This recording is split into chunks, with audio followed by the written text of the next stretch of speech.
Hello, Jessica. Thank you for coming. Hello, thank you for having Uh, me. oh, my pleasure. I think when we had the conversation the first time, I just wanted to continue it. So here we are. um, can you, I understand that you're a life coach but you also have background in skincare. Can you Yeah. maybe tell a bit more about your journey, or how did you get to where you are today? So I started in teaching many years ago. We're talking about nearly 20 years ago. And from teaching, I delved more into aesthetics, but the non-surgical side. And about 15 years ago, lasers in the UK were just up and coming. And that's where I started working in lasers, hair removal. And yeah, just progressed in the aesthetics industry. I got to say it's definitely a industry that's thriving.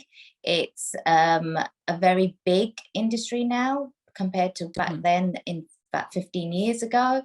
And I just feel that more and more people are looking after themselves.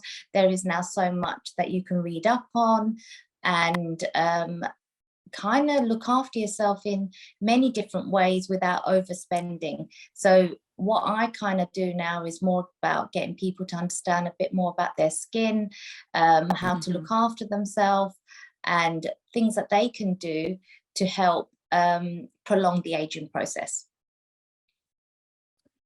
Okay, so it's mainly about kind of avoiding the aging, or aging as slow as you possibly can, right? Aging as slow as possible, yes. Are there any things that, because I'm not familiar with that area at all, or industry, is there anything that maybe as you were in that industry that you found that is interesting, or something that you learned yourself that you found like, wow, this is something? There's so many new things that I've learned over the years. I definitely think, people avoid, or people kind of leave things to not so the last moments, but really when they desperately need to do something. And that's been the challenging part, is getting people to understand, if you took care of yourself as early as possible. There's things like taking collagen supplements, vitamin D supplements if needed. It's all about holistically looking after yourself, not just putting expensive creams on your face and hoping for them to work, or having really expensive treatments and still expecting phenomenal results when you're not actually looking after yourself at home. So that's really been where I think things have changed a lot over the years, is that it's more holistic than just targeting one thing at one time. So yeah, and I think now definitely more, as science has got more advanced, there is things like growth factors, stem cell work that is up and coming. Okay, so what you said about people leaving things to last minute, or at least really close to last minute, this is something that I think is really, really common to human beings. But even when it comes to health, or taking care of your health, or just, I think mainly health, let's say, have you noticed something that helps to avoid leaving things to last minute, or is there something that helps to start to do things before it's not necessarily too late, but you could have started earlier? Yeah, I think it's about the awareness of this sort of area, because we are so mundane these days that we just literally wake up, do the everyday thing that we need to do to kind of survive. But we do leave ourselves not at the forefront. We kind of wait until it becomes apparent in the mirror. And I think it's actually making more people aware you can do little things every day as early as possible to avoid the actual sort of feeling of not having that great skin anymore, or feeling that you're suddenly just aged overnight, because you don't age overnight. It's just it's what we all say to ourselves, oh, I feel like I've aged overnight, but you actually don't age overnight. It is over a time period. And I think more now, people's lifestyles in terms of stress, you know, diets, exercise, all of these things have an impact on the aging process. So yeah, I do think just taking a little bit more care of yourself, and actually having time for yourself is really, really, the awareness side is what's probably more lacking. Okay, so having time for yourself, or even it kind of leads also, or makes me think about putting yourself first or taking care of yourself first, things like that, which a lot of times people will say, well, I don't really have time for that. Especially, I have noticed this a lot with moms, that that's one of their main struggles, is to actually take care of themselves because everything else seems more important. Have you, even in your like coaching work, are there any things that you teach or help people to do to maybe even get more towards starting to put yourself first or prioritize yourself? Because for a lot of people, it seems like it's kind of not important, or it's less important than something else that seems more urgent.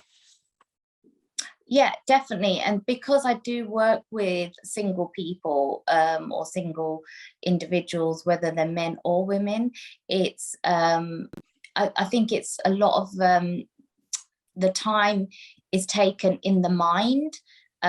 So we say we don't have time is because we fill the time with things that create avoidance. So whether it be children, we just focus all on children, or whether it be focusing on work, it could be one, generally it is one thing or another. And that avoidance is actually stopping you from taking care of yourself. So it's not, when you actually listen and get to the bottom of it, it's not always time.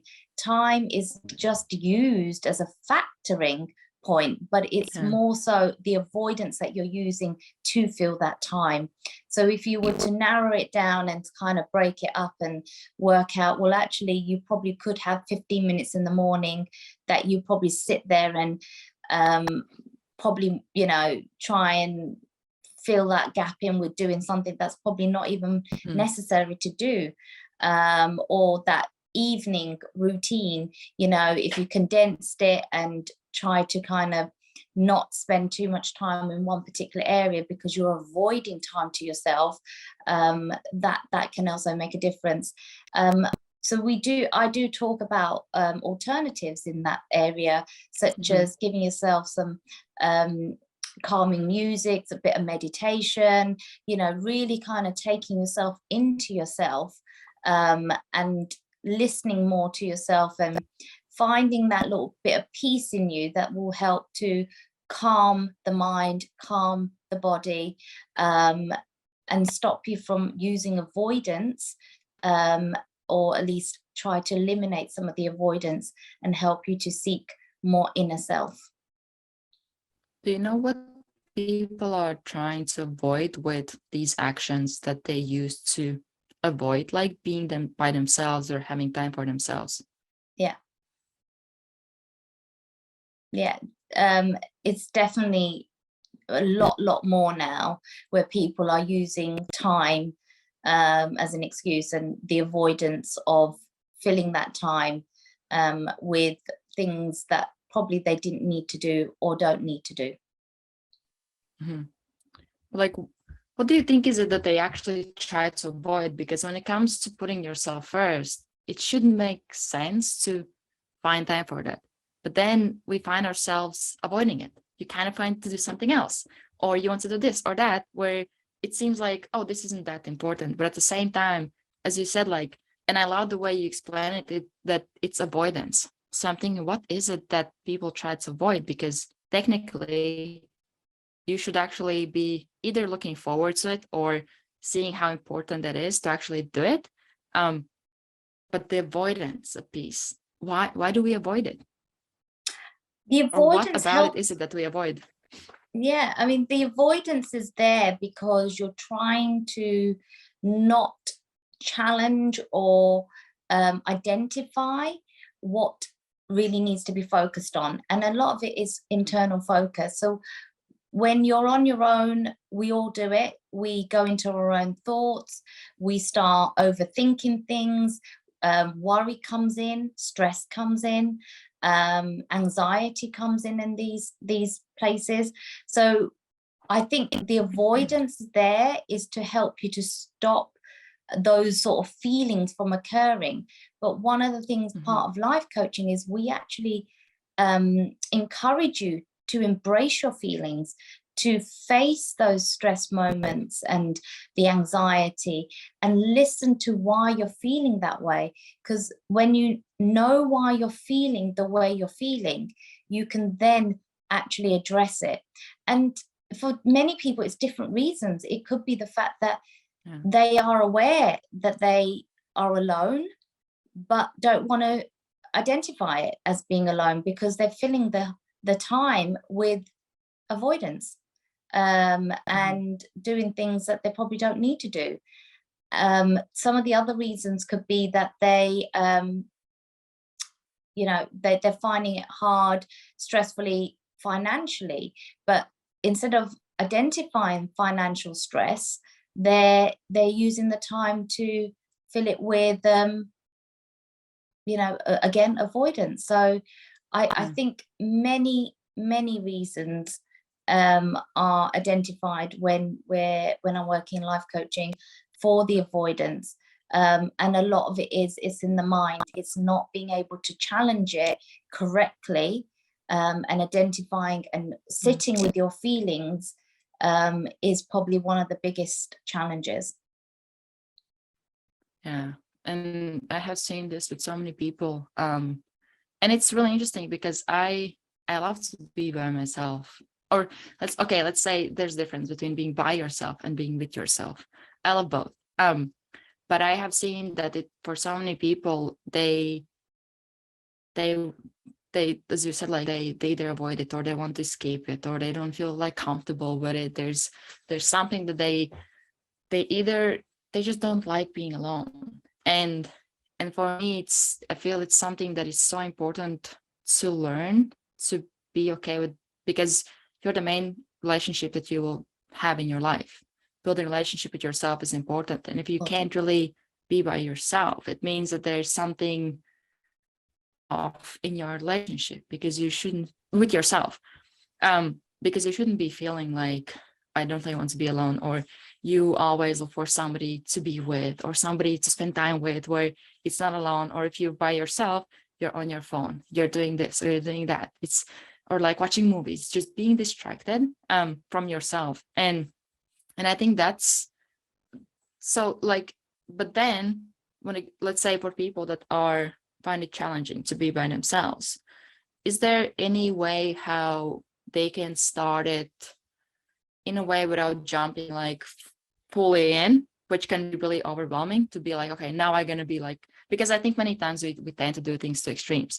Now I will be like completely alone, I will learn to be alone, and it doesn't necessarily have to be that way, Is there a way or a process how to start doing this, where you slowly start to explore who you are, or just who you are when you're by yourself?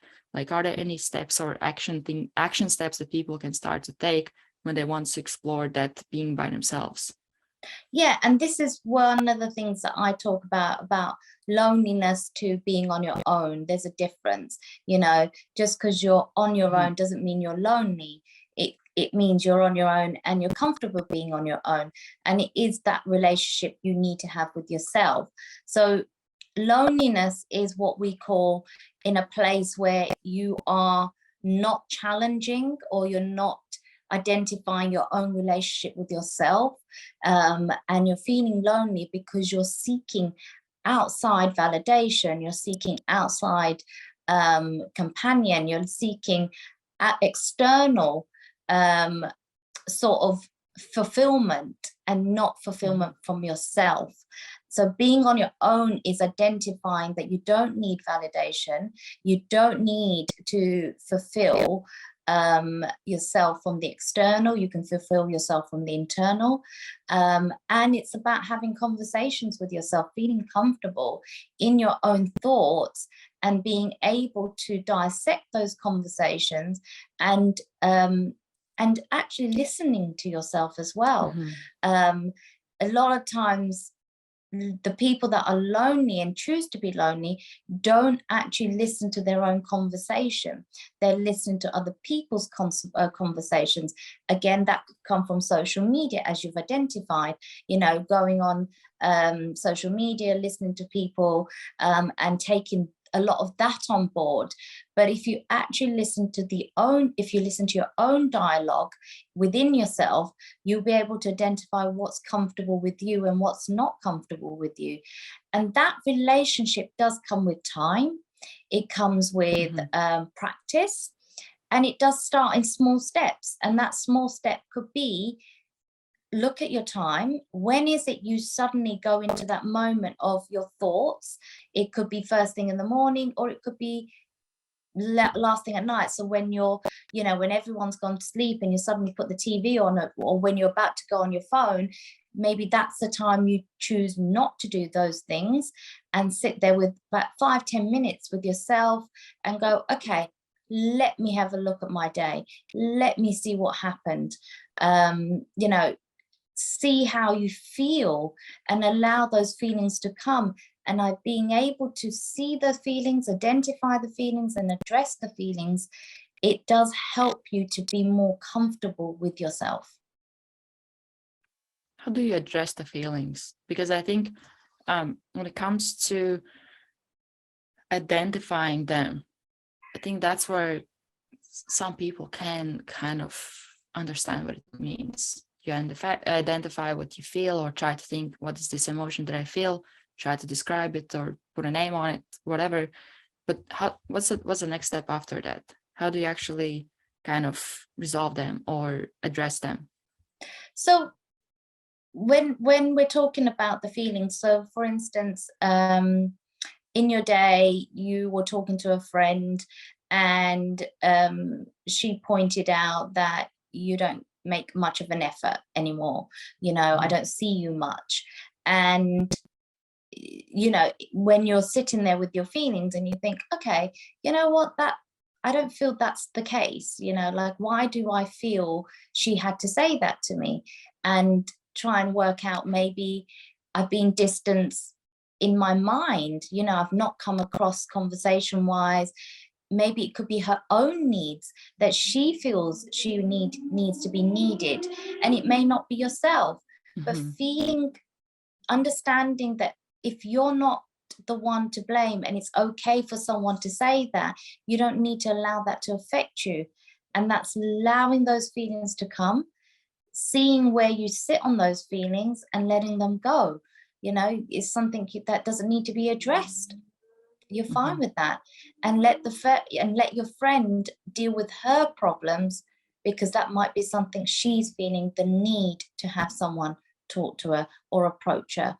And it might not just be you that's putting that on her. It could be she might be saying it to a few people, you just don't know that.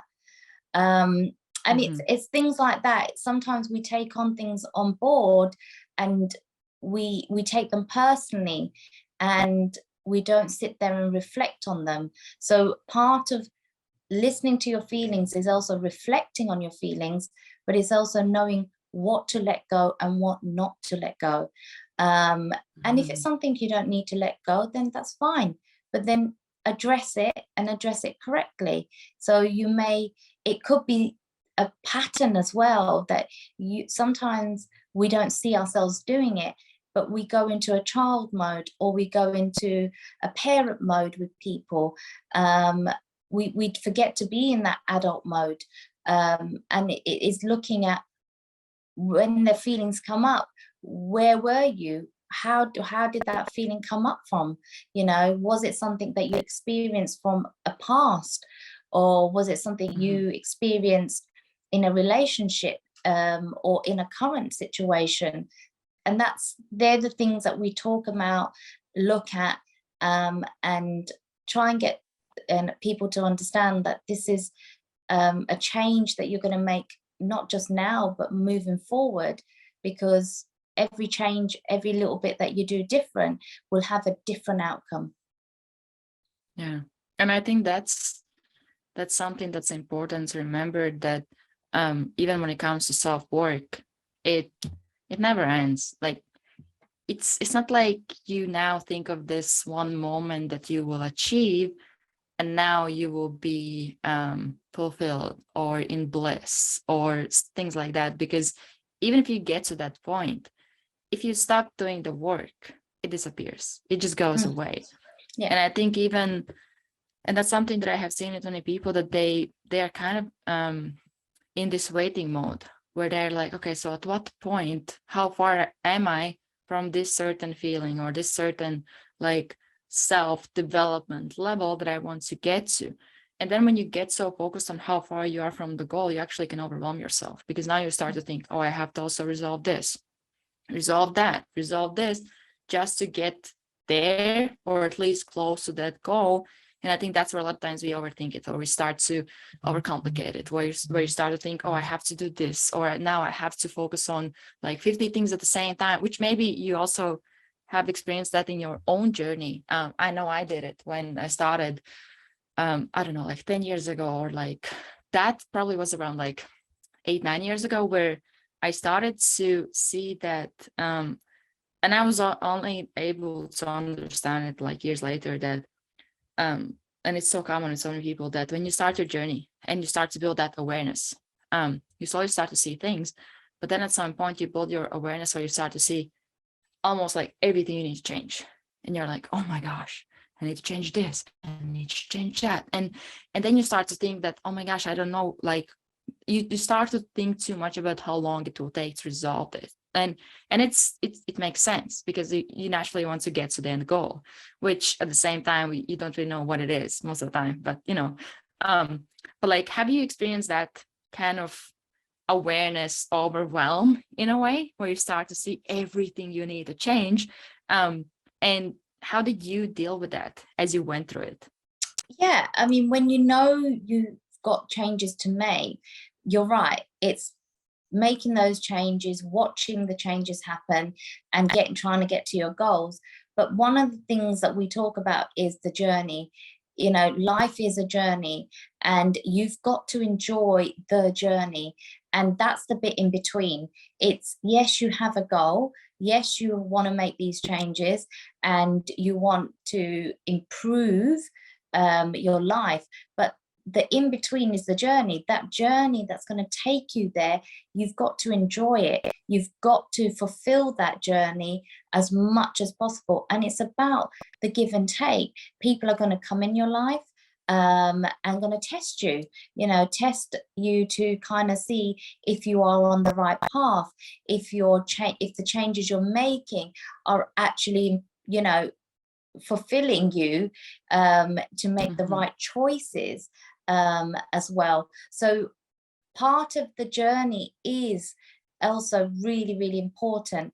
And it's probably the most important part, as much as getting to the goal, because the goal, yes, once you get there, it is so overwhelming and it's just like you feel like the biggest achievement. But what a lot of people miss is the journey. What was the journey like? What were your challenges during that journey? What came across in that journey? And that's just as important. And I think that's where a lot of times we so focus on this result, that I think even journey itself, and it even myself, it took a really long time to learn this, even to appreciate the journey, or don't base the value of the journey on the outcome, whatever goal you try to achieve. So if now, let's say you set this goal and you go towards this goal and you like fail, or you don't achieve it at the time you want, or the time frame, or at the level that you would want to within this time frame, it doesn't mean now that you failed and you're like back at square one. It's not the case, because now you are next level person. Because now if you go and do or try to achieve the same goal, it's most likely, assuming you learned the lesson, Yeah. it's more likely you will actually get to that goal, or will get there quicker, or at least will get further than you did the last time, because you learned something and you're a different person. You have developed something in yourself that you didn't have before. And I think that's where it's, I don't remember who said it, but there was this saying about where you keep failing without losing enthusiasm. And I think that's where, that's kind of like a formula to succeed. Because if you're willing to keep failing and don't lose enthusiasm, you can't really fail, because you will just keep trying long enough until you get to the goal. And it's all it is. And I think many times we so overcomplicate the process that we now start to think, oh, I have to do this, or now the fact that I failed means this. It just means that there's something that you either didn't know, or there's something that you just messed up. So you just learn from it and you move on. But I think we so overcomplicate it. And maybe even in your own career, have you had any like similar experiences where you kind of felt like, oh my gosh, this is complete failure. But then later on, like years later, sometimes months later, whatever, you can look back and you're like, oh, actually it wasn't. Or you get to the next like hard, where this is like, oh, this is nothing, but I needed this to get to this. Did you have any kind of experiences like that? Yeah, I mean, part of the journey of my career is always been a one add-on level. So whatever I've done in my career, or what I've achieved, is always been from one lesson to another. And that's what you said was absolutely correct. Failure actually it doesn't exist, but people give up when they feel they failed. And that's them letting themselves down, because everything is a life lesson learned. So just because you didn't succeed the first time doesn't mean you failed. You've just had to learn from that and move on and make better choices, or apply them in a different way. And I think that's the key thing here. It is about reapplying yourself, and taking the lessons learned. A lot of this, when I'm, looking at people's lives, or I'm talking to different people, it is about the lessons they've learned haven't been learnt from, the repetition of the mistakes, and giving up, and then making the same mistake again, because you didn't actually learn from it, so you kind of repeated the mistake again. And it's one of the things that will come up very, very frequently. So yeah, I definitely agree. Failure is not something that I sit with. It's more a case of, what's the lesson you learn from there? How do you want to improve this?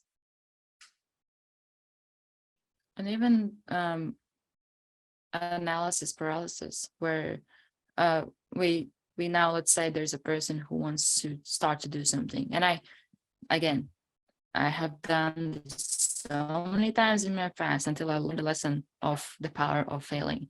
Where let's say you have this goal, you have this idea of something that you want to achieve, but now you start to think, literally, instead of thinking about next few steps, or what you need to take, or what kind of action you need to take now, you now start to think 50 steps ahead.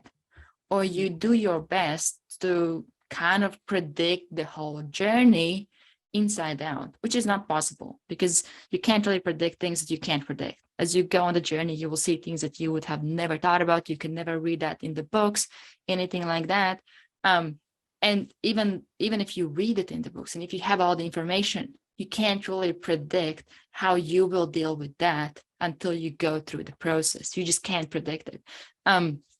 And is there something that can help? Let's say there's a person who has this goal, or they have this idea of what they want to achieve, but now they are thinking so far ahead that how far they think is not even relevant to this moment.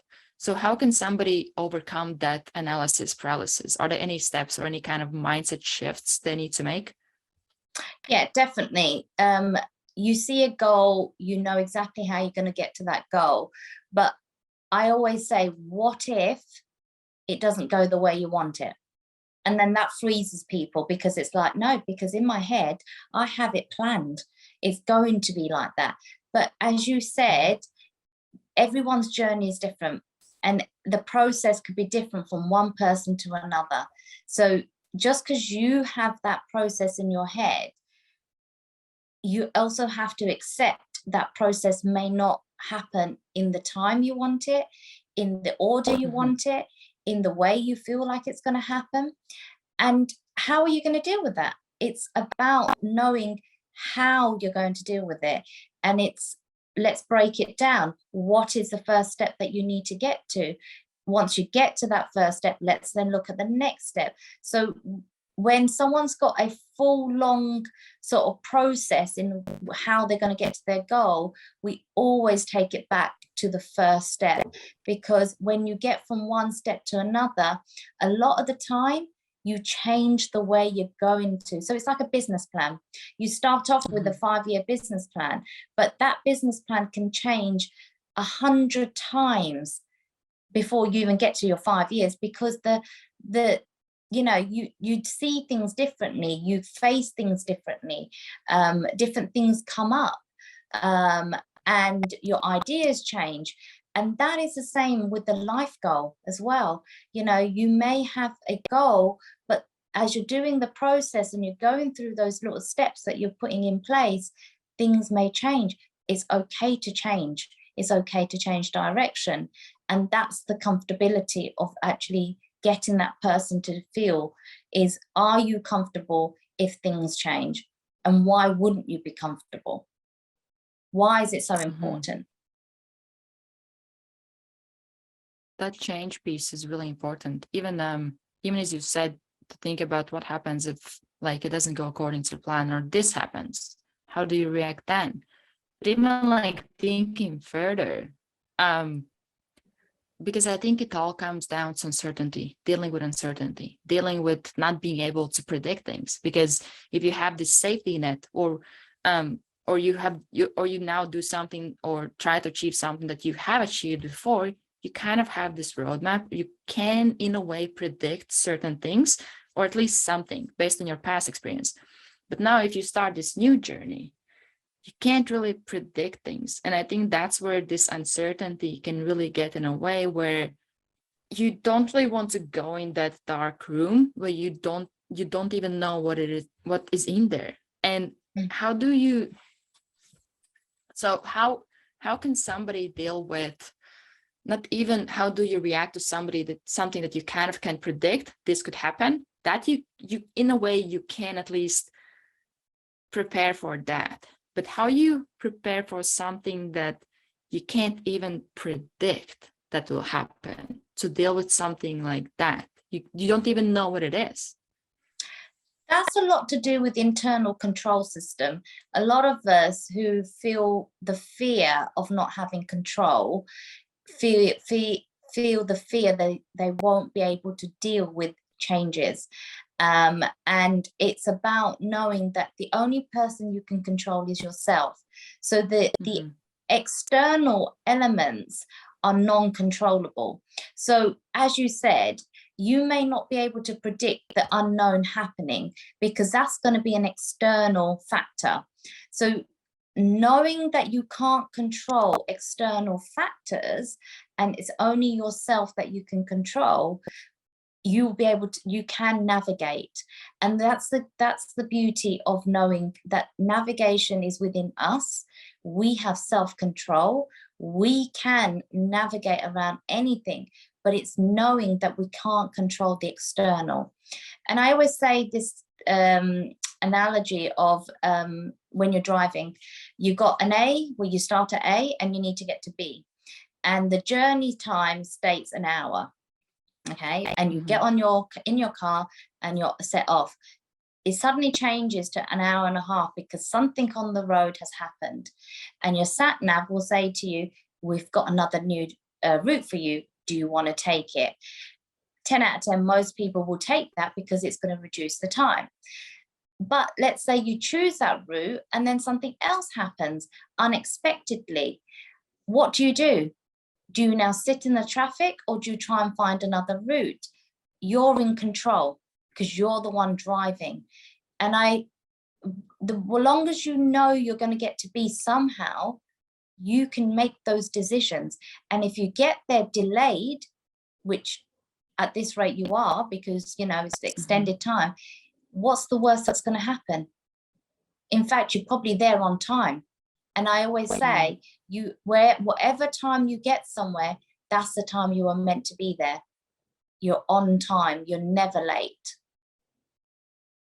Yeah, this idea of like, this has to happen by this time, and if it doesn't, it means I failed, or what doesn't go the way it should go. And it's so funny how it works, because like, we all are just figuring it out. There's no like perfect time. There's no, I have to get this done by this time, or I'm like doomed. I'm a failure, you know?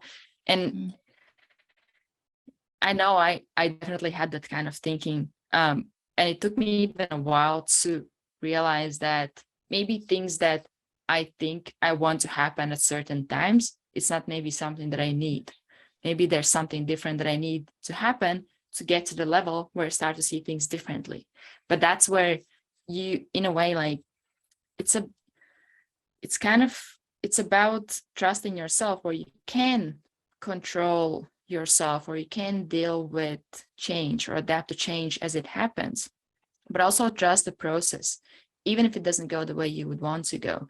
Like you said, that you might have this goal, but it doesn't mean that the route that you initially wanted to take is the only route possible. There are many routes, and a lot of times you don't have to change the goal, but okay, maybe this route, there's like a tree falling over, you can't really get, like, you just can't cross it or whatever. Okay, so now you either choose to change the vehicle, I don't know, get a horse or whatever, or you choose a different route. So there's so many ways how you can change that journey towards that goal. But I think many times we just focus so much on, or even just get stuck on the fact that I have car, there's a tree, I just can't do anything. I'm stuck. And who said you're stuck? If you focus on the fact that you have a car and you have a tree in front of you, of course you're stuck, but you have other options as well. And I think that's where I usually try to talk about it more in a way as of like having fun, where it's like, okay, now the fun part begins, because now you have to think, what can I do from here? Because up to this point, it was predictable. It was, in a way, it was boring, but now this is where the fun begins. You're like, okay, what do I do? Do I change the vehicle? Do I change this? Do I change that? And then you just keep playing around with it. Okay, I tried the horse. Horse got super tired. It doesn't work. I need something else. Now you change like something else. And you kind of keep playing that game where as long as you don't get tired or bored of playing the game, or even don't focus on the end result of the game, or how far in the game you are from where you would want to be by this point, you can't really lose the game, because you just keep playing the game, and you keep that excitement high. And the higher excitement you have, the more fun you have, because now if you start to focus on, oh my gosh, this happened, now the game becomes like harder. Now this happened, now the game becomes harder again. This happened like 3 times in a row, exact same thing happened to me. Now it gets even harder. But hard and easy, that's something that we just make up in our minds. Something that is hard for me might be easy for you. Exactly. And the thing is like you just said, the way we have that conversation in our mind will be what result will be at the end. So if you become frustrated, if you become angry, if you tell yourself, that's it, well, what am I going to do now? I can't do anything. This is the end. You've convinced yourself that there is no other option. Whereas when you're in that positive, in that flow of, no, there is another option. You're actually allowing new thoughts, new creativity to occur. Your neurons are then saying, okay, let's do this. And you're Yeah. open to it. The positivity will draw you closer to where you need to go. And that's understanding. And actually the beauty of our mind is that the less we sit in frustration and anger and, you know, complete distort of that's it, it's over, the more we're going to get the doors closing on us. Yeah. How do you stop sitting in there? Because when you talk about it, okay, it makes sense. I think for everybody, it's like, oh, I get it. I understand. Like, I shouldn't be sitting there.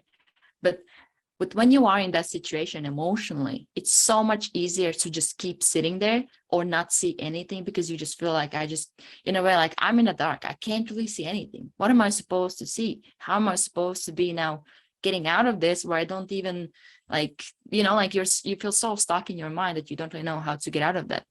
Is there a way how to kind of get out of that, or out of that quicker than you usually maybe would if you do? Yeah, I do think, you know, there's no quick way of getting out of it, because it's a habit, and that's generally what it is. It's a habit of feeling at a lost cause. So I always say, when you're feeling, you know, that you're coming to a point where you feel frustrated or annoyed, or something's not gone your way, it's look at the positive in that maybe that wasn't meant to happen that way. Maybe, you know, you're not meant to go somewhere. There's a whole reason to why something may have happened, and it's feeling comfortable. Again, that comes with practice. It comes with understanding. It does also mean that you need to take that time to sit there and go, okay, well, that never happened. So what can I do next? Where can I, you know, where can I focus my energy that's going to bring positivity in my life? So again, we do a lot of that kind of talking of, if you feel you're making those moments of, you're making decisions in the moment of negativity, you are going to get negativity out of it. Make your decisions in the moments of positivity. Yeah. What if you are in that negative situation? You have to make decision, or you have been in that negative for so long, or it has become like a habit. It's now part of you. It's like, it's a pattern that you have. Everything always is negative. How do you get to a place where you start to make those positive decisions if you seemingly always are in this like negative? I always say to people that, okay, you've got the habits, you're doing this, how's it serving you? You know, we're having this conversation, how's it serving you? Because you obviously are not happy. You obviously know there's something wrong. That's why we're talking. So if we're talking and you're telling me that you're doing, you know, that whatever the negative process you're doing them, and you know that they're not making you happy, they're not fulfilling you, then why are you doing them? What's the worst would happen if you stop doing them? I think one of the things that a lot of times people, and I have seen this with some people, that they don't really know who they are when they don't have these things, or they don't have these like negative patterns, because their identity is literally attached to that. They only know who they are when they are miserable, or they are like victim mode, complaining, things like that. They don't really know how it is, even, and they have been in like negative emotional state for so long that for them being happy feels weird. It's uncomfortable. So they rather want to get back to this like unhappiness or misery state. Yeah, I I get where you're going with that, because there is I have got a few clients like that. It's, it's the norm for them to be in that state. They actually don't even know it's negative. They don't even Yeah. see the reasons why things are happening because of their actions. It's so even though it's so clear to myself, it's so not clear to them. And it's difficult, because part of life coaching is you don't actually tell them. You can't tell them.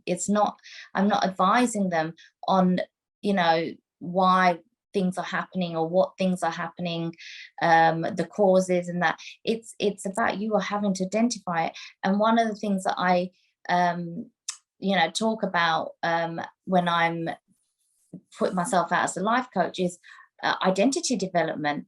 Identity development is about knowing yourself, and it's about not every word, but the way you talk, the way you come across to people, how you are to people, who you are to people. What's your relationship at work, what's your relationship at home, what's your relationship with the kids, the family, friends. It's every relationship. How are you in those relationships? How are they working for you? What is it that isn't working for you? And it's about the identity. You could be and wearing the different hats. You could be a whole different person at work to you at home. You could be a whole different person to family members to then the person you're living with. It's very we are all very much diverse in the way who we are in different situations. We can all be different people. And it's about what is comfortable and what isn't comfortable. Maybe the person at work is a very strong individual. Why is that person a strong individual? And when you come home, you become this weak person at home. Why? It's all the dynamics of the individual, and that's what identity development is. It's the dynamics that you are in the individual situations is what we focus on, and what identity development is, and putting it as one. You shouldn't have to be a different person at work to who you are at home, to who you are with family or friends or whatever. It's about trying to bring that person as a one, as a whole. Yeah. So is there a process to identity development, or building identity to like next level or better level? Is there like an actual process that you walk your clients through, or you help people with? Yeah. When we're doing identity development, I tend to do that with all clients, because it's the baseline of knowing who you are as an individual, and then putting yourself with your children, with family members, with partner, with work, because we can look at different situations and we can see that you could be, a very powerful person at work and not so at home. But what is that? So when we are doing identity development, I'm always kind of asking questions about who they are as a person, what makes them feel good as a person, how are their relationships in the individual situations, and we kind of work on who they want to be. And I always say, whoever you choose to be, it's fine. It's unique to you. So if you are comfortable being a strong individual person at work, you should be able to apply that at home. Why aren't you applying that at home? Again, if you're weak at work but strong at home, then what is it about work? Maybe it's because you don't enjoy it, and you just fallen into that sort of trap of, I'm just doing it for the sake of working. Or you are not a people person, like you don't know how to challenge people. You fear the thought of what people might think about you. And a lot of it is reason why a lot of people don't have identity development is we're trying to be something to please others. So we fear the thought of what someone else may think of us. And I say, well, you shouldn't have to fear the thought of who you are, because that's who you are, and you will be accepted. Not everyone will accept you, but you will be accepted in the right scenario. And you are the main person who needs to accept yourself. And I think Exactly. it's, unless you accept yourself, like it doesn't really, like you will keep having those thoughts. What do others think of me? Do people like me? Do this or that? Yeah. Okay, so when it comes to identity development, I understood that the first thing that people need to achieve is self-awareness, where you actually understand and you're able to see, who am I? How do I behave in certain situations? You start to see patterns and you start to realize them. Not only that, let's say you as a coach see them, but they actually see themselves, where they're starting Yes. to see them. Because, and that's something that, and I have seen self-awareness, it's so powerful. And it's one of the main things that I tell people they need to work on, because you can't really change something that you don't see. And that's where self-awareness comes in, because now you Yeah. start to see those things. And there's weaknesses in self-confidence, because we can be confident in certain situations more than others. So the two kind of go very nicely together, self-awareness and self-confidence, because that is the biggest part of our identity development, is having the confidence to be comfortable with ourselves and be accepted regardless. Like, it's not about what they think of us, it's who we think of ourselves. And that self-confidence, that knowing you are comfortable being you, is just self-confidence in its own.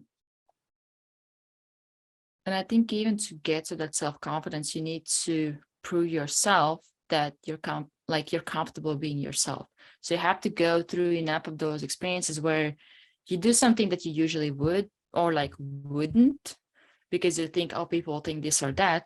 Then you do it, and in a way you show yourself enough times that you can survive certain situations that you might be afraid of.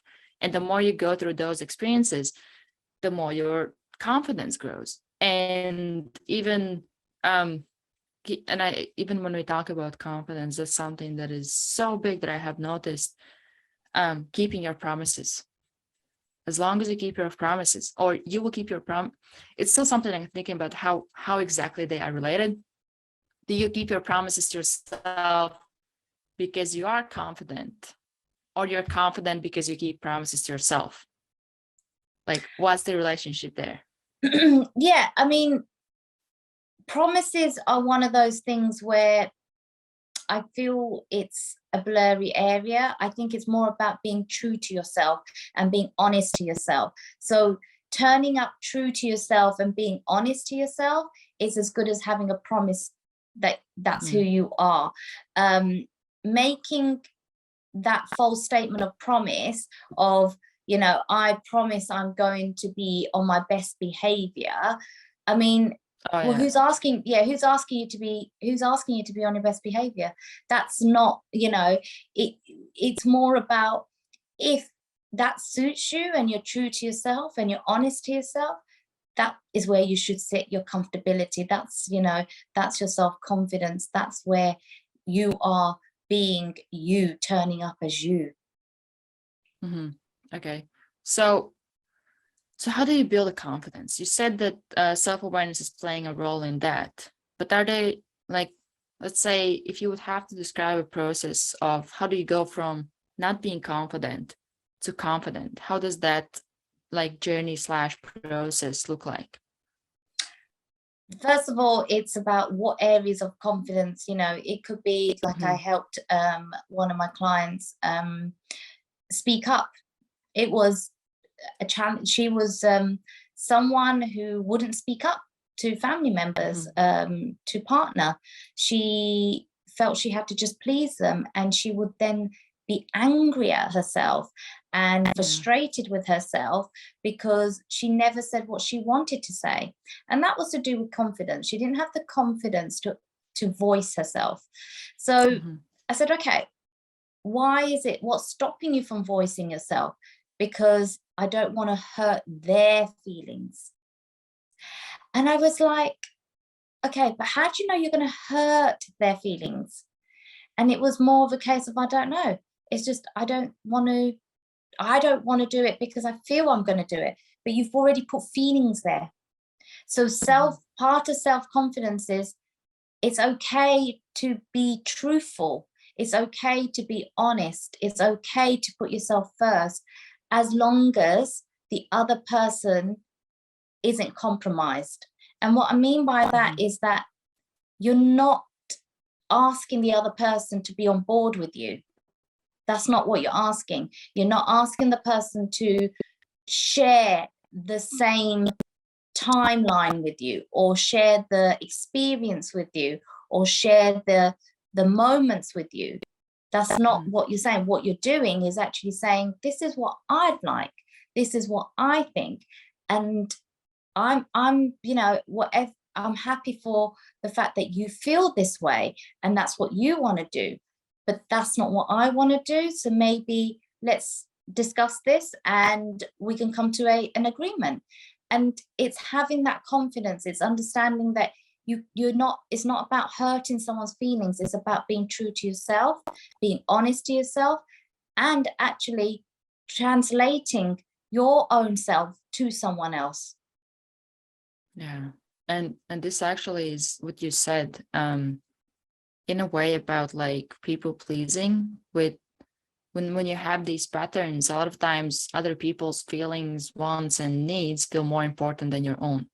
Yeah. So that's where, like, when she said that, I don't want to hurt their feelings, even though you can't really predict if you will hurt them or not, but you initially have this thought that their feelings are more important than mine, or how they feel is more important than I do. That's why I rather avoid this like potential conflict, or like triggering them or making them feel a certain way, and I just stay with this like negative feeling myself. And that's something that I have seen is so common with people that are like people pleasers, that you think everybody, not everybody, but certain people are more important, or their values, feelings are more important than yours, and you kind of put yourself on the side and you act like this, that way. But even with the situation you described, how is there a good way how to deal with conflicts? Because I think you can't avoid conflicts. They'll happen. It's guaranteed. Yeah, I mean, conflict is guaranteed, because you are suddenly, and especially when you are doing the identity development, you're building self-awareness, you're building self-confidence, people around you, first thing they will say is you've changed. So it's not, you know, it's not that they see the good in what you're doing, it's you've changed. And that change is making that person feel uncomfortable. So now you're going to be in a situation where when you address something that maybe before you would have not voiced, but now you're voicing, you have changed, the conflict will occur. But you've changed, yes, but what have you changed to? You're voicing yourself and you're being true to yourself, and the change is positive. And maybe that person wasn't initially suitable. And this is something I say to clients, that you will find who your true friends are, you will find who are true to you as you will work through this. And part of learning and working is accepting that people that aren't comfortable with you making good changes for yourself won't stick around. Yeah. And they also have to be willing to walk alone if needed, because I think I had a person on my podcast. I don't really exactly who it was, but we were talking about, or just had a conversation with somebody about how when you initial phase of your growth is where you kind of outgrow the people around you, or you kind of start to develop, where they start to see, okay, you're starting to grow. And a lot of times you will feel resistance for them, especially if they're not in the same mindset where they're working on themselves and developing. And then there's a big possibility that you might even end up being by yourself at some point, and you might start. And I think that's where a lot of times people rather settle and stay where they are than face the possibility that there might be a period of time where I might actually be alone. because I have like outgrown my old circle. So now I don't really have anybody around me. So how do I deal with that? And then from there, you kind of start to attract different kind of people. But there is that lonely period of life that you go through alone. And I think that's where a lot of times people are afraid even of growth, or the possibility that I might outgrow these people, not because I'm outgrowing them, but because now I might end up being alone. And that's a very good point you've made, because a couple of clients that I've worked with, I've done exactly that. So they've seen the change, they started making the change, and you know, they've realized that the partner they're with isn't really suitable for them, and that partner's gone. What they then identify is, oh, I'm on my own now, what?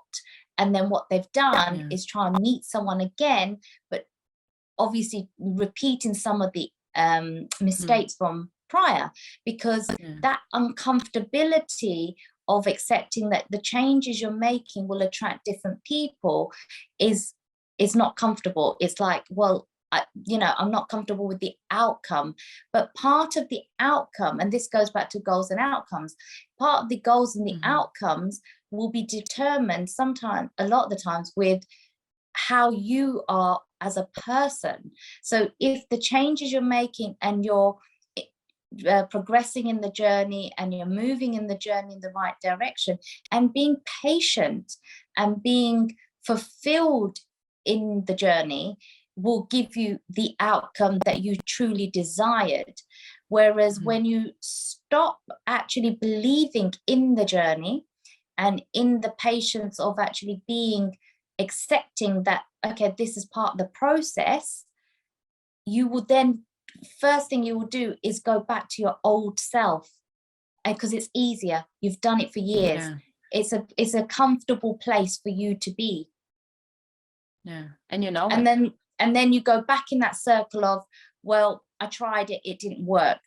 No, you tried it and it didn't work because you didn't give it that time. You didn't enjoy the journey. You didn't enjoy the process of actually being in it, to see the other outcome, to see what could have been your potential outcome. Okay, so then comes the next question. Enjoying the journey. So how do I enjoy the journey when now I'm alone? I'm not in a relationship anymore. I kind of have grown, but there's still so much that I need to develop. Just thinking from the person's mindset of them growing and going through that journey. So what do I enjoy now? Like, I'm alone. You're on your own. I don't even have my friends anymore. Yeah. Good How do I enjoy it? Good question. So you're on your own. Okay, you've got no friends. You've got a whole day to yourself, or a whole weekend to yourself. Right, how are you going to fulfill it? I always say, if you had the opportunity to do something that you enjoy, what do you enjoy doing? Going out for walks? Is it you need to find something to fulfill your purpose. What is your purpose at this point? Where do you want to see yourself? What do you want to grow as an individual? There is so much out there now that you can do, in terms of, you can join a walking group, or whatever it is, you can join something, meet new people. I always say, you will find like-minded people in the activities you enjoy yourself most. And a lot of the time, and this is another thing that comes up, is, well, I actually don't know what to do. I don't have any hobbies. I don't know what makes me, I don't have, there's nothing I do that I enjoy. And it's like, well, you've not done anything to enjoy anything. You've shut yourself off. You've isolated yourself. You've done things that your friends have wanted to do more. You've gone off and done things with other people because that's what they wanted to do. But what do you want to do? And a lot of that's the scary part for some people. It's like, what am I going to do? And I always say, well, the first thing you're not going to do is binge watch Netflix, because that's that's an easy option sometimes. So that's not what you're going to do. That's not a fulfilling purpose. so yeah, and I joined myself personally. I started volunteering for the Salvation Army because I wanted to give something back to the community. I want to, embrace some of the things that we offer here in the UK as a service. So I started volunteering on a Monday morning with old people, people who don't get out much. So I do sort of like the morning lunchtime helping. So I, help old people.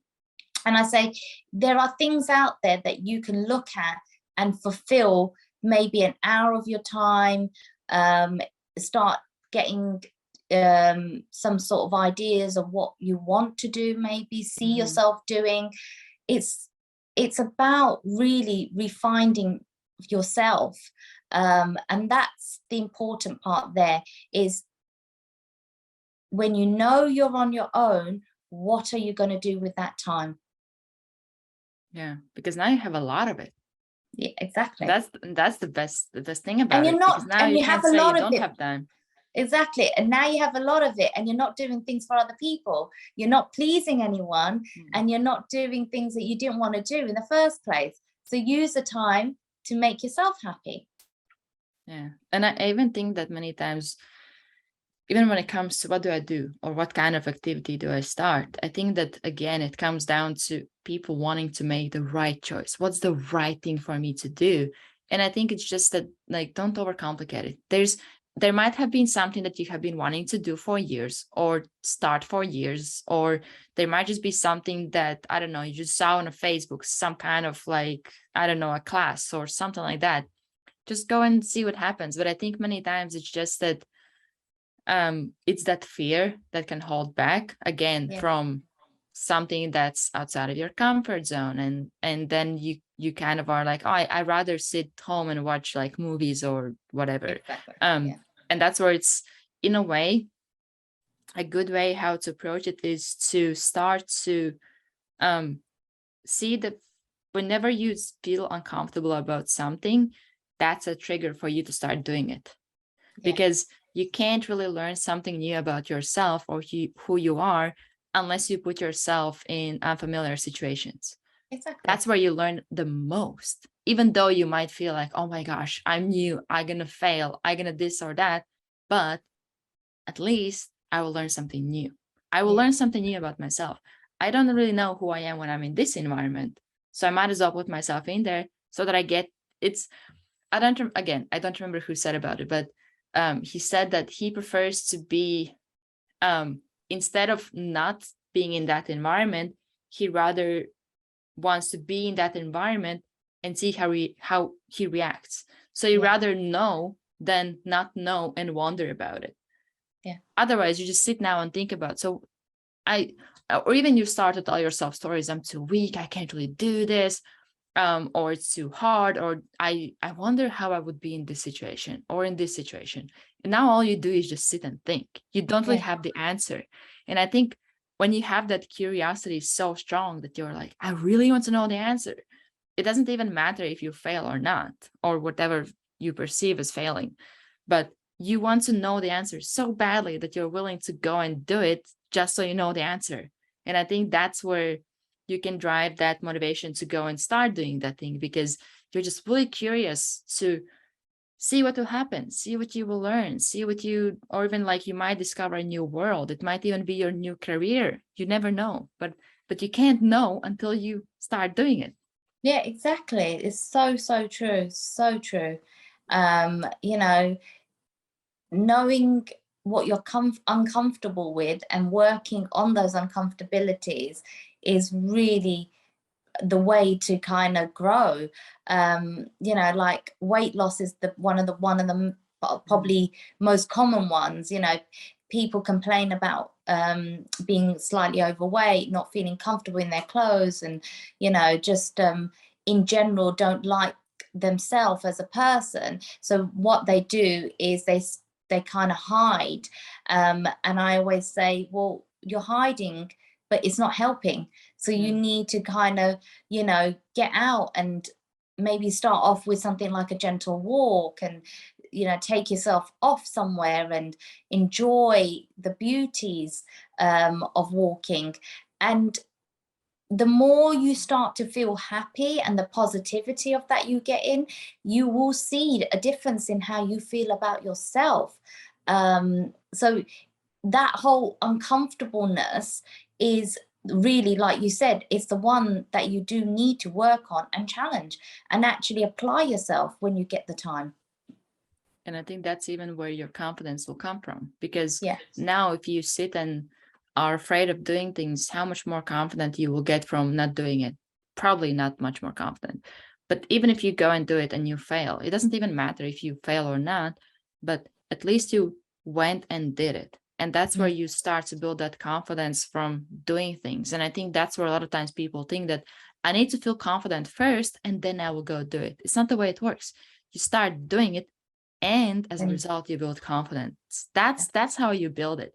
The same with, like, as you mentioned, body, like losing weight, that you won't get to a place where you now start to feel confident enough or certain enough that this is the moment when I start to get on this journey, because it's not easy and it takes a lot of consistency.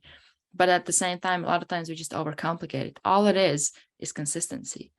All you need to do is eat a bit healthier, move a bit more, drink a bit more water, do it today, and repeat it tomorrow and the day after.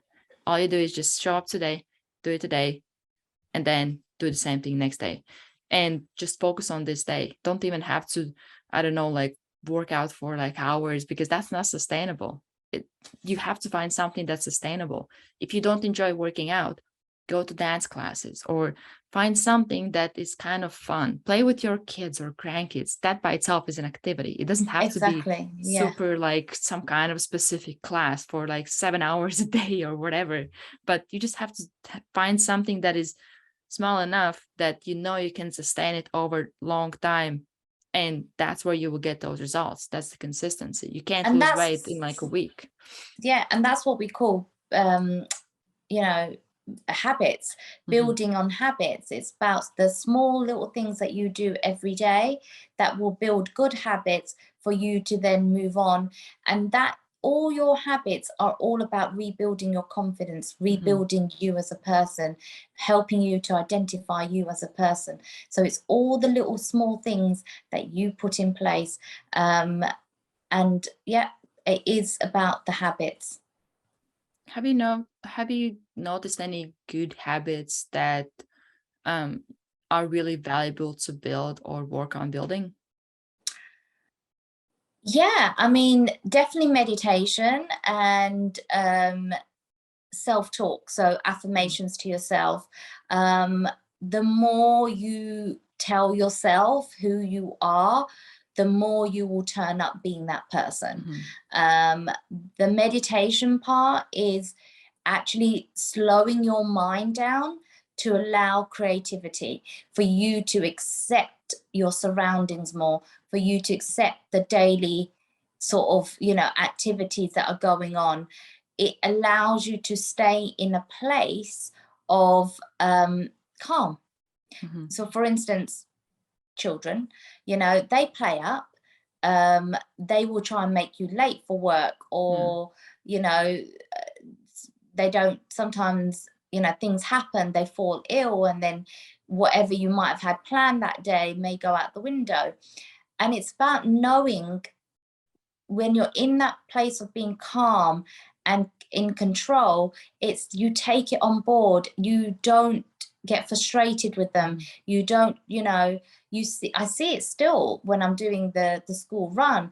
You see the parents screaming and shouting, of like, come on, hurry up, I need to, and it's because they are feeling frustrated because the child is kind of letting them down a little or playing up. But if you weren't to feel that, if you were to think, okay, you know what, you're going to get into school, I'm going to get to work, it's all going to be fine. Like it's having that sort of feeling, that mentality of, that calmness in you. And meditation really does help that. And it's not long, extensive meditation. It is small amounts, like 5 minutes. You can start off with 5 minutes a day and you can build it on to 10 minutes afterwards.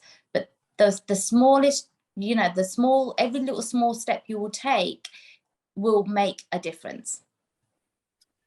And that's, I at this point, I don't even use word habits. I use baby steps, because I feel like it's, even when it comes to building habits, I think many times people overdo it, where you now have so many habits that are so big that you won't do them more than a few days. And an even simple thing is, let's say, reading, that, I don't know, some people might have read, like, let's say I want to get back to reading. I want to finish, I don't know how many books, but let's say I want to read 20 pages a day. If you are used to reading 20 pages a day, that's nothing. But if you're just starting off, it might be too much. And if you now think about, let's say it's evening, you're after work, you're tired, and you're thinking, oh, 20 pages, I don't feel like it. I'd rather watch something. And you kind of you go the easy way. But if you now set a habit / baby step that is small enough that you don't have that resistance towards doing it, reading 1 page, how hard is it to read 1 page? Or even if that is too much, because sometimes that is too much as well, as you start off, read 1 sentence. Just read 1 sentence. That's it. If there'll be days when you literally read 1 sentence, that's it. But there'll be days when you start off, you just keep reading. But it's about especially when you start off with the habits where all the New Year's resolutions you see, I want to train like 2 hours a day, stick to the diet, do this, do that. You can't sustain it. But and I think also when you start with these like small baby steps, people think that, well, it's not really doing anything. It's too small. But they don't keep in mind the compound effect, that now as you start, the main thing is that you start and you stay consistent. And the more consistent you stay, the more you can tolerate. Where now, instead of reading 1 page, you can easily read 10. But it comes so much sooner than it might seem, but only when you stay consistent. And that's what I have seen with my own experience, where you feel like, oh, I have to read or I have to do this and that like day 1. But now at this point, whenever, let's say I have had the break from my habits, instead of starting with where I stopped, I start super small. Where it's so small that it's impossible not to do it. It's so easy, but that's the key to do it. And that in the beginning, when people build habits, I think they want to build this like perfect habit, where it's like it's perfect. I meditate like 30 minutes every single day. But if you're not used to meditating, that's a lot. So now if you now have to think about every single day doing it for 30 minutes, you most likely it's not going to happen. No. Yeah, not going to happen. Not daily. And meditation is not easy. And to do 30 minutes is not easy a task. And that's what people will realize when you set an unrealistic task. You are not going to maintain it. You're not going to be consistent, and you're going to give up. And you're going to actually blame the task more than yourself, because it's didn't do anything for you. And you are absolutely correct. The small steps, being consistent, are definitely what's the way to kind of, make those bigger changes. And reading is a good example that you used. Now you can listen to podcasts. You can listen to books, audible books. And I always say, in your time when you're doing housework, or when you're doing something that's in the kitchen or cooking or something, you can put an audible book on and listen to something like that, and still gain knowledge, still gain some sort of understanding of what you want to, where you want to be, or where you want to go, and what your purpose is. So you can utilize your time in so many different ways. And if reading is the most difficult part, I always say, well, if you have children, get your children to read, and you read at the same time. You read your own book, they read theirs. You're kind of buddying up at that point, that you're encouraging someone else to read, and you're encouraging yourself. So I think even everything can have sort of an encouragement to it. And it's finding that encouragement within yourself to be consistent and to manage it. Yeah. And also check your ego, because now if you, and it's so common that, let's say you're so motivated, you're in this like motivational state, and you write Yeah. this plan out that you will start to do every day. There will be no like rest, no nothing. I'm just gonna do this all day. And then when you start to do it, you're like, oh, actually, I don't feel that motivated anymore. So in a way, you start to like, you, I think many times we said these things without checking our ego. Like, don't think that you're superhuman and you can sustain this over a long time. You're not like, you're human.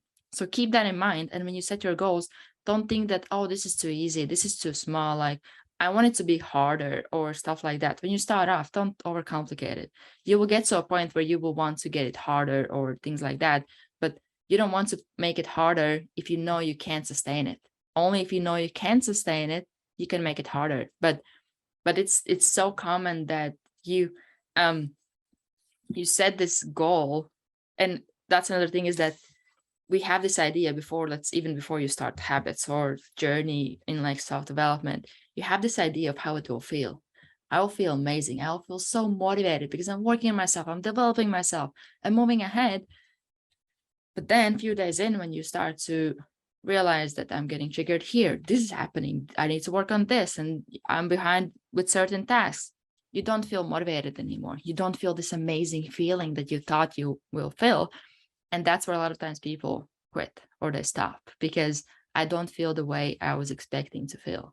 And that's where, if you check that as well, that you don't have this expectation that you will feel a certain way, but you just trust the process, that's where it's more likely that you will actually keep going, because that's the key, to keep going.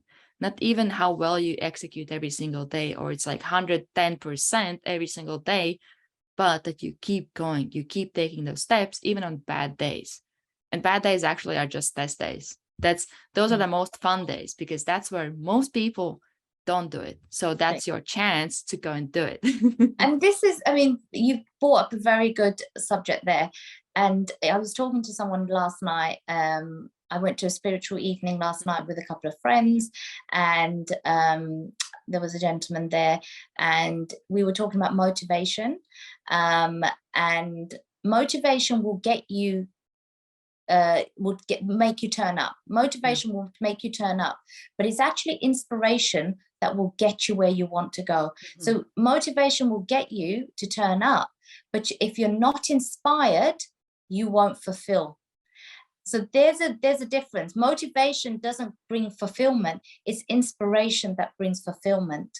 So getting somewhere is a start, but the inspiration and actually being inspired to get where you want to will give you the fulfillment. Yeah. I think even doing it is what is giving you fulfillment. Like, it's really interesting that you mentioned these two, because in my head, I always use motivation and discipline.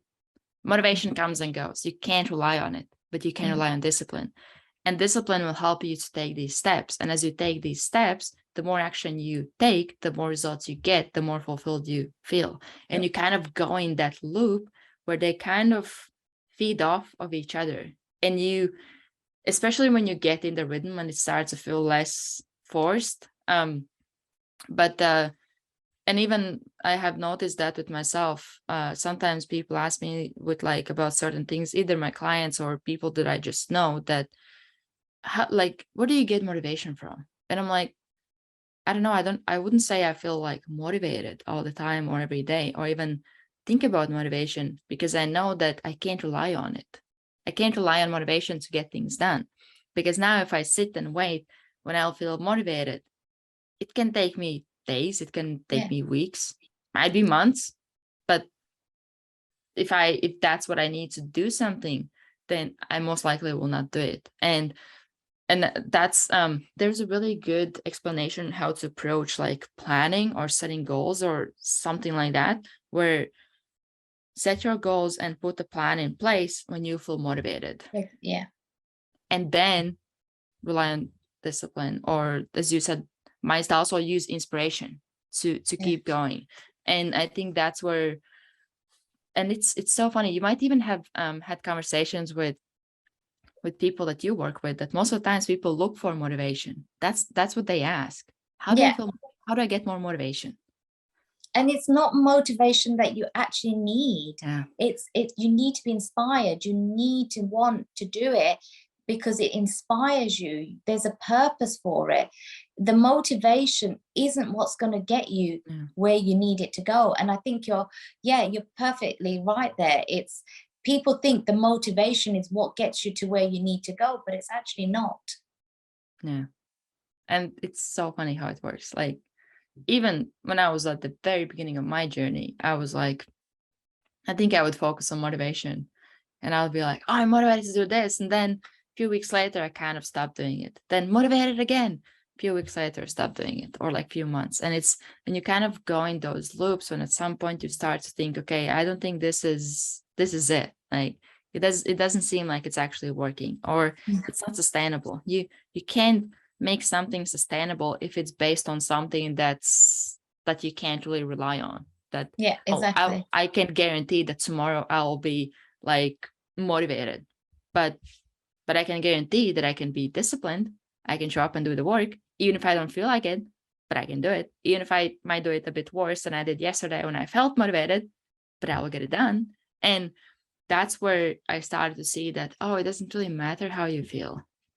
You just have to get it done. And if you get it done, now you're one step ahead. So that's all you need. And then just do the same thing tomorrow and just keep repeating it. And in a way, it's such a simple process, but do you know why? Or like, do you have an idea? Why is it that people are looking for motivation? Or why is it that their main focus a lot of times is, especially at the beginning when they want to start something, or they're at the beginning of their journey, that why is it that they want that motivation? Why exactly motivation is the piece that they want? They feel that the motivation is going to get them up to do it. So like Monday mornings, you know, oh, I hate Monday at the beginning mornings. Of the month. Yeah, exactly. It's like, oh God, you know, I've got to get up, I've got to go work, and I don't have the motivation to do it. Well, it's actually not motivation. You're just not inspired by the job that you do. So you're using the word motivation. So like you said, motivation comes and goes. There are things that you want to do, so you feel motivated to do them. But it's actually really you're inspired to do them more, or you're more disciplined to do it, because you want to do it. And it's when people say, I need motivation, I say, it's not really motivation you need. You need a purpose. You need to have a reason to want to do it. What is your reason for wanting to do it? And they're like, well, I haven't really got one. So I said, so why would you be motivated to do something you don't want to do? Like, you can't suddenly turn on motivation for something you really don't want to do. But can you have discipline for something? Yes. Can you be inspired for something? Yes. And when you are, you will want to do it. Yeah. And I think one thing that might help, let's say if you're in a situation where you can't just be like, oh, I just want to quit my job or whatever, just like, if you actually have to stay in the job, you have to do it, even if you don't really like enjoy it, or it's not something that you're passionate about. I think one way that can be really helpful how to approach it is to think or to find meaning in it. Let's say you might not enjoy the job, but there might be something that you can learn from it. Let's say if you have some colleagues that you don't really enjoy working with, or they are hard to tolerate, now you can practice your patience to make friends. And so like you find meaning in it even if you don't enjoy it. Or let's say if there's something that is triggering you, that is making you angry, there are people that they either say something, or just the way they are, it just triggers you to be angry. Okay, this is your place to practice self-control, emotional control, awareness. You actually have this place where you can in real life be in real life classroom and practice this skill. So now, even if you don't enjoy the job that you do, you can still find some meaning in whatever you do. And I think that's where it can help you to at least stay there a bit longer until you figure out what could be your like potential next step. but there's always something that you can find. There's always something that you can kind of focus on that can give at least some meaning. It might not be your purpose, but at least there is some meaning that can help you to maybe get up a bit like quicker in the morning, just to at least show up to the job, where there might not be that, oh my gosh, it's Monday again, but oh my gosh, it's Monday again, but at least you get up with like a bit quicker.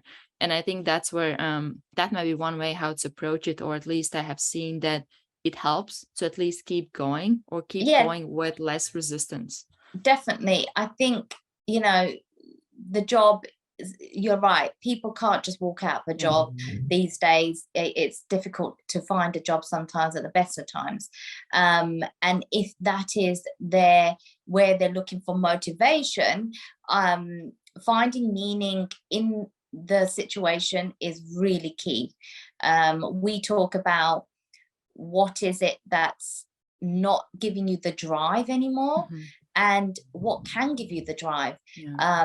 Having understanding, when we start talking and we have the understanding of ourselves, we can then see things from a different perspective. And that perspective could be that person that maybe not the best colleague at work, or maybe a certain situation at work isn't the best situation. It's identifying that everyone has come to work with their own baggage, and not everyone can leave their baggage at the door. So sometimes what you're feeling in a room is the baggage and the person, and you're now having to deal with all of that. Whereas if you just turned up as yourself, and if everyone turned up at work as themselves and didn't bring the baggage with them, then maybe the situation would be different. So we do talk a lot about, look at yourself, let's work with that, let's try and find meaning to what we can actually get out of this, and we can learn, because the only thing that's going to come out at the end is that you've learned to how to manage certain situations, how to accept that people are coming with baggage, and that's their problem, and that's not for you to take on board. You're learning so much about how to grow in a place as well, and to take them with you, so you can apply them in other environments as well, which can change for yourself. Just play that game. Find some kind of game you can play at work, even if you don't, not like literal game, but mind game, where it's like, okay, yesterday they triggered me after this and this, like many conversations. Today I want it to be one less or like one more conversation that I stay out, or like stay out of this like triggered space, or I don't react or whatever. But in a way, like, you can give yourself those small challenges every day that you can apply within your work environment, but it doesn't have to be only related to what you do, because you might, even with what you do, there might be something that you might create in your head as like a small challenge for yourself, or a little game or something like that, where it's a bit more fun, even if you don't necessarily love it or enjoy it as much. And there's a key thing that you just said there, that if someone is triggering something in you, or if something is bothering you, it's about, why is it bothering you? Obviously there's something underlying there on a subconscious level for it to bother you. So it's good. I call that's good that is happening, because now we can actually address it. So we can actually then find out why, and look at it and try and work through this. And so I don't see it as a negative. I actually see it as a positive way of actually growing, and being able to have an understanding, and letting it go, I suppose, and changing the narrative for yourself. So it's no longer a trigger or a frustration or something that's going to bother you tomorrow. Triggers are awesome. Like, it took me a while to learn how awesome they are by going through my own experience, where you get triggered and initially you're like, oh, you're this or that. Like, I don't really react that way, but like in my head, I'm like, oh, this person is this or that or whatever. But then I started to see, well, there's something there. There's something I'm not seeing. But now I'm able to at least know what direction to look for or where to look, because whatever the person said that triggered me, it's not their problem. It's my problem. So now I have to sit down, and even that's where you have to do so much ego work, not to be blaming that person for the way they made you feel. But you're like, okay, you take ownership. This is my problem. So it's my responsibility to actually resolve it, or at least understand it and work towards resolving it. And then again, it becomes like a game. So instead of being now like triggered and being angry or like reacting or whatever like people do in mostly in these kind of situations, it's like, oh, this is awesome. Now I have something to work on. So I even look at them more as like small presents that, oh my gosh, now I know I have a present, and I don't even know what's in there until I sit down and I open it. And I'm like, oh, okay, so now I have to work on this. So now I just start to like put a plan in place how I can work on this. And now like instead of having this like negative like energy or being triggered and reacting, and then you just go over it and it never really changes or it keeps repeating, you actually play a game where not only you enjoy the process of improving, getting better, but also you potentially can change it where you don't get triggered by that certain thing anymore. Yeah, so you kind of can get rid of it and until you you've moved find on from next it. one. And you've moved on from it, and you're not sitting in that negative place anymore with the trigger, because it's like you know how to deal with it. It's like, yeah, I know where that comes from, it's fine, I've let it go. And that's you know, that's the beauty of learning about yourself and understanding and being able to work through it. That's the beauty of that. Even now that you said learning about yourself, that made me think that many times maybe people don't want to learn about themselves because they don't want to see things that they know that are there. Because it's in a way like the way I describe it is that imagine that you have like a house, and in the house there's always one room that is like full with mess. Like there's just whatever you can, or whatever, like I don't know, whenever you tidy up when people come over, you put stuff in that room. It's like all the mess is there, and you just you just like turn the light off, and that's it, it's there. And I think we all have this kind of room or space in ourselves where we kind of put things aside, put things away, and we don't really want to look at it. We just want to keep it dark. We don't really see it. And I think when it comes to working on yourself, that's where you really have to turn the light on so that you see those things. And I think that's where most of the times we don't want to do that. You don't want to see that thing. And that's where a lot of times I think people have this like resistance even towards starting this journey, because they most of the times we already know or have an idea of what we will see, but we rather know about it than actually look at it directly. This is what I'm looking at. And I think that's where there can be a lot of resistance. Yeah, there is, because some of it's learned behavior. So you've been around it, you've adapted, you've adopted that behavior. So you're right, a lot of the time you know there's a behavior there, you know the pattern you're playing, you know who you are sometimes, but because you're not addressing it and you're not having to deal with it, it's ticking you over. But like you said, if you have to look at your behavior in the eye and address it, that's the fear of thinking, oh wow, like this isn't serving me anymore, like my learnt behavior is actually not doing me any good, and how am I going to change this?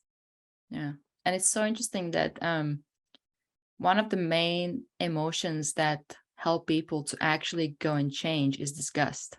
That you have to go so far that you look at yourself and you're disgusted, that you're like, I'm so disgusted at where I am, or like it doesn't even have to be like overall life, but just like certain life situations or life areas that you're like, and that emotion, it's so like, it's such a strong negative emotion. It's raw. Yeah. And when you feel that, you just know you have to change something. Yeah. And that's where a lot of times people have to, like, unless they start to do some or make some kind of changes beforehand, they have to get to that level of disgust that they're like, how did I even get myself this far, or this far back or down, whatever. But when you feel that emotion, that's where you're like, okay, I have to change something. It's not about I need to or I want to, I just have to, you know. Yeah. And that's where a lot of times, that's pretty much what we were talking about at the beginning. That's where people kind of, they're just postpone, or do certain things for a certain amount of time that they're like, okay, now it's disgusting. Yeah. I literally have to change something. This is now like Yeah. literally disgusting. But that's a really interesting emotion that, oh my gosh, I have to get better at names. There was one really good scientist who was talking about it, how he gave an example that a lady would walk by a mirror and she would see herself in the mirror, and she would see herself like pretty much every day.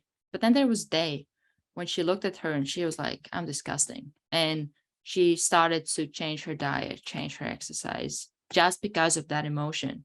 And that's pretty much, I think, where he said that he started to get that interest in that emotion.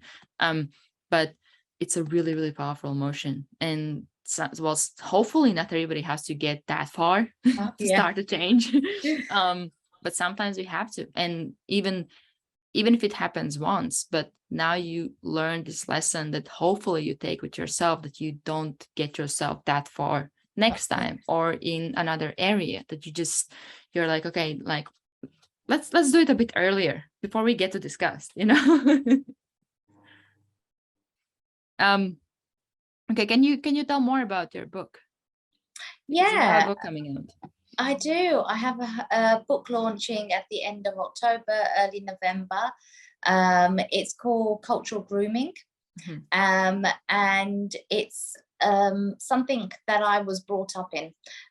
So the grooming element is prepare and train one for a purpose. Mhm. Okay, so you're actually grooming someone to serve, you know, to prepare them, to train them, to serve for a purpose. And cultural grooming has been going on for early, 1500s, really, really long time ago. And it's looking at how it's impacted mainly females, but males as well, in a cultural environment where you are, as soon as you're born, you are brought up in a certain type of society. There are expectations.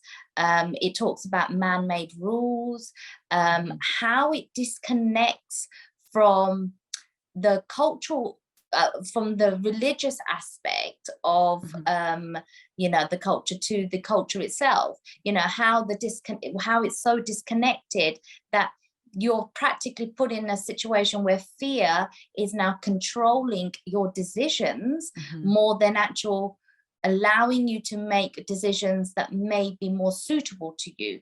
So there's looking at how decisions are filtered down, how rules are filtered down, how they impact different households, how gender can make a difference in your upbringing and how you choose to think. So yeah, it's actually really delving into the segregation parts of being brought up from a cultural point of view and a non-cultural point of view. Are there like any like key takeaways that you have noticed as you were like doing research or on the book, or as you were writing the book, that that you kind of want to point out? Yeah, I mean, as I said, I've been brought up in it, and it's been something I've experienced. And one of the things when I talk about man-made rules is like, when you're young and how fasting is implemented. Fasting actually is really from a point of view of cleansing your body. It's not to give you it's not like a ticket to a better life. So fasting isn't a ticket to a better life. It's actually more about cleansing your body, connecting with yourself, and being able to meditate, and purifying your detoxification, purifying yourself. But it's used in such a wrong way, in terms of like a ticket to a better life, giving someone the opportunity to have a better life. You can't fast for someone else. You can't fast for a better life. You can only do it to actually better your inner self. And it's not the end and all if you don't choose to do it. So, you know, there's elements that I talk about on that. There is things like, I talk about how, you know, marriage is set up, you know, how it's in a caste system, that you are limited to your choices, but your choice shouldn't be limited by a caste system. Your choice should be according to what feels comfortable to you.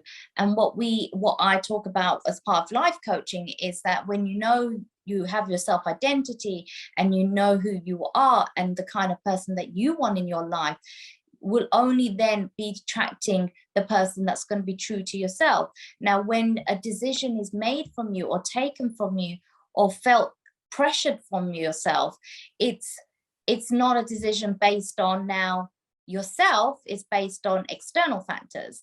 And you are now in a circle, you're in this cycle of, you know, being in a situation where you're now trying to make things work, because you have obligations to it. So I think, you know, my book is really reflecting on how things were, you know, put into place to maybe help society grow, help, you know, people stay in a sort of a community that functioned.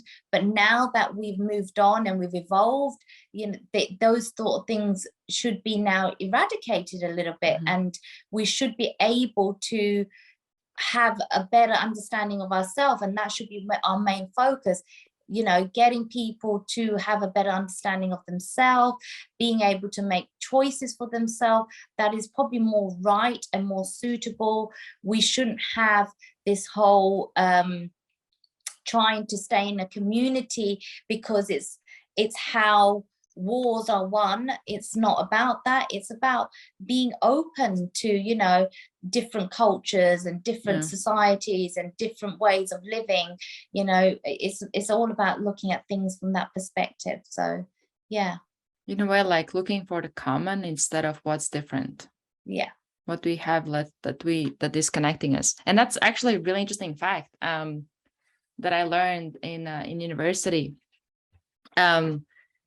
where our lecturer explained us that there was a research where they did it about like 2 different groups, but each group identified with like certain whatever. Let's say it can be anything. It can be a team they identify with. It can be a country they identify with. And naturally, when you are in this group, you now think that you have more common with this group than the other group, because you have this, like, let's say country, you have this country that is kind of connecting you. But what they found is that you actually have more common things with people in the other group than you do with people in your group. So you have this assumption that because I'm in this group, we have more connections, or we are more connected, or we are more similar to each other because of this one touch point that we have with each other compared to the person next to us. But it was so interesting that you actually have more things in common with somebody, even like another country. I don't remember exactly what was the groups like about, but pretty much somebody in different group that you don't identify with, you actually have more things in common. So it's just about like that assumption that, oh, just because you are not in this group, we are really different. We actually are not. We're much more common than we might think we are. So that's like a really interesting thing. Do you have like anything that you would want to say to listeners, or just a message you would want to deliver before we close it off? My message really is about, really kind of coming out your shell, taking on the beauties of the world, and being open to new adventures in your life. It's all about learning about yourself and growing and helping yourself to be a better person. So yeah, that's my biggest takeaway, and that's one of the things that inspired me to be a life coach, was that it's about, I'm very much a people person, and it's about connecting with so many different people from so many different backgrounds, and learning. I'm learning when people are talking to me, I'm learning about how people's mindset works, and how how they've evolved into who they are through the different mindsets. And it's actually really, really interesting. And it's one of the things, and this is my inspiration, it's one of the things that inspires me to keep going every day in talking to people and connecting with people, because there is so much to learn and so much that we can, gain from when we connect with so many different people. So my biggest takeaway, or my message to the people is, don't close yourself off. Really, really get yourself connecting with so many different people, because they're, it will really show you how different people are and how you are as a person and who you choose to be as well. Yeah, because you can learn so much about yourself by talking to others. It's so amazing. Yeah, and definitely. But thank you for coming. This conversation was awesome. It's so Thank much fun. you for your time. Thank you. I've really enjoyed it.